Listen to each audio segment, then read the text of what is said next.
warahmatullahi wabarakatuh. Alhamdulillahirabbil alamin. Wassalatu wassalamu ala habibi rabbil alamin imamil muttaqin sayyidil anbiya wal mursalin sayyidina wa nabiyyina Muhammadin sallallahu alaihi wa ala alihi wa ashabihi wa sallama tasliman katsiran amma ba'du.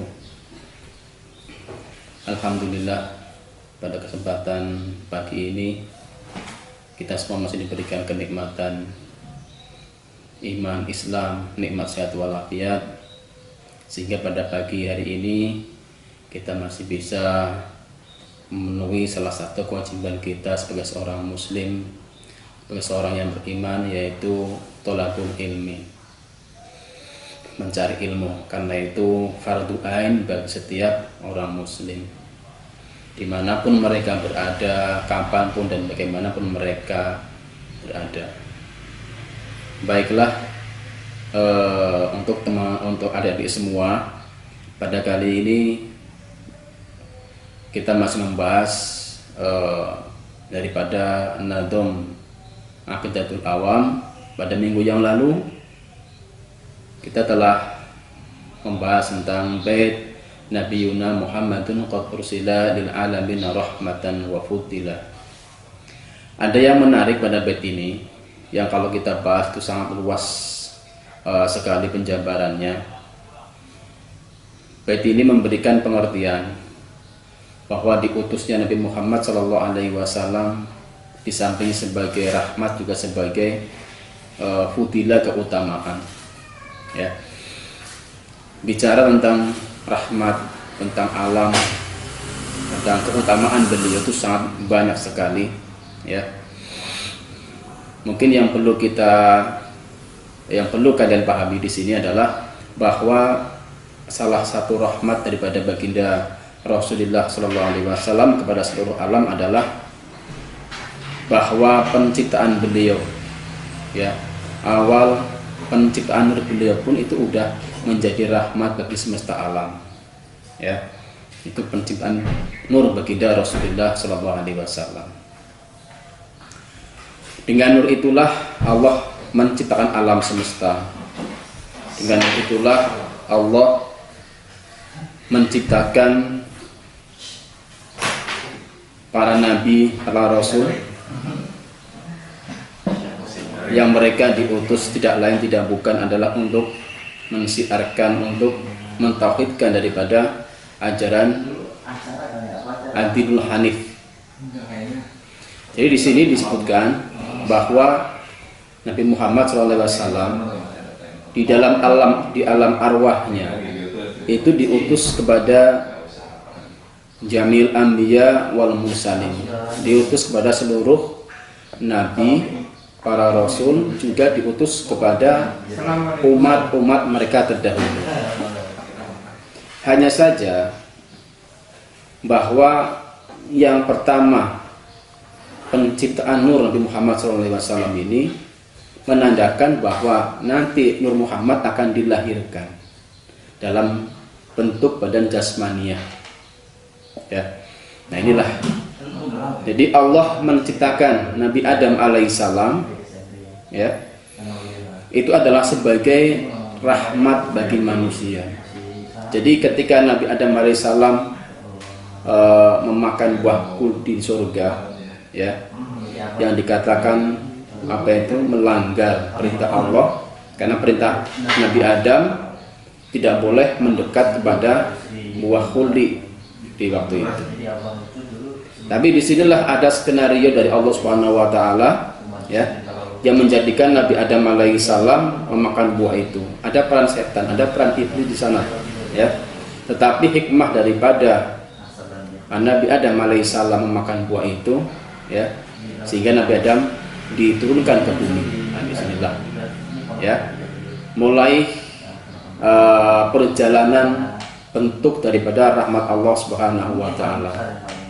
Dari sinilah Nabi Adam alaihissalam menjadi cikal bakal manusia dalam bentuk jasmaniah, ya. Maka dikatakan Adam Abul Arwah wa Muhammad Abar Ruh, abal arwah, abal ruh. Jadi kalau bapaknya ruh itu Nabi Muhammad SAW, kalau bapaknya jasad adalah Nabi Adam alaihissalam.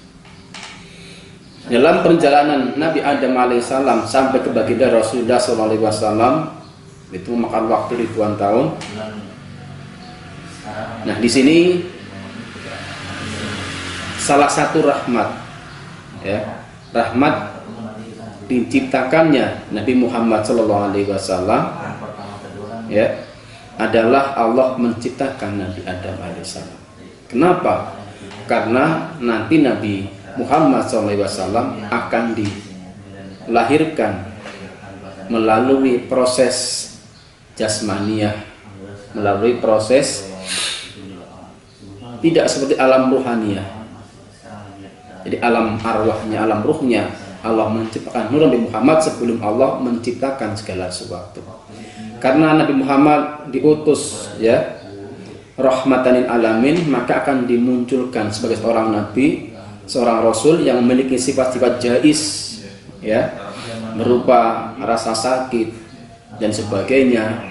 Nabi itu haus, nabi itu lapar, maka Nabi Muhammad SAW dilahirkan dalam bentuk jasmaniah, ya, yang dalam nasabnya, ya, itu bersambung secara singkat kepada Nabi Ismail, Nabi Ibrahim alaihissalam, ya, yang kita ketahui, ya, beliau Nabi Muhammad SAW, ya, Muhammad bin Abdullah bin Abdul Muttalib, ya, terus sampai menyambung kepada Nabi Ismail alaihissalam, Nabi Ibrahim alaihissalam. Jadi beliau ini Nabi Muhammad SAW adalah